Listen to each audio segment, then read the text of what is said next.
10ാം class തോറ്റവരില്ലാത്തതിനാൽ anganwadi ഹെൽപ്പർമാരാകാൻ ആളില്ല.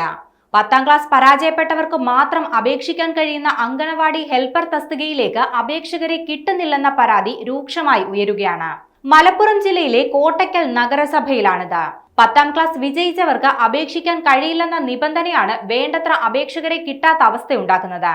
Karuvanpadi, Kottoor അങ്കണവാടികളിൽ helper തസ്തികകളിൽ താൽക്കാലികമായും ആളെ കിട്ടാതിരുന്ന സാഹചര്യത്തിലാണ് CDS മലപ്പുറം റൂറലിന്റെ കീഴിൽ അപേക്ഷകൾ ക്ഷണിച്ചത്. 18നും 46നും ഇടയിൽ പ്രായമുള്ള 10ാം ക്ലാസ് പാസ്സാകാത്തവർക്കാണ് തസ്തികയിലേക്ക് അപേക്ഷിക്കാൻ കഴിയുക. കഴിഞ്ഞ സെപ്റ്റംബർ 25-ാം തീയതി വരെ 11 അപേക്ഷകളാണ് ലഭിച്ചത്. 40-നടുത്ത് അപേക്ഷകൾ പ്രതീക്ഷിച്ചിരുന്നിടത്താണ് 11 അപേക്ഷകൾ മാത്രം ലഭിച്ചത്. 3 വർഷത്തേക്കാണ് നിയമനം. വിരമിക്കുന്നവരുടെ ഒഴിവിലേക്കും അവധിയെടുക്കുന്നവരുടെ ഒഴിവിലേക്കും പ്രൊമോഷൻ നേടി പോകുന്നവരുടെ ഒഴിവിലേക്കും എങ്ങനെ പുതിയ ആളുകളെ നിയമിക്കാൻ കഴിയുമെന്ന ആശങ്ക ഇപ്പോൾ അധികൃതർക്കുണ്ട്.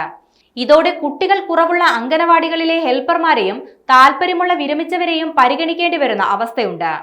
തുല്യതാ പരീക്ഷകൾ നഗരസഭയിൽ കാര്യമായി നടപ്പിലാക്കിയതിന്റെ ഫലമായാണ് 10ാം ക്ലാസ് തോറ്റവരില്ലാത്തതെന്നാണ് നഗരസഭാ ഭരണാധികാരികളുടെ നിലപാട്.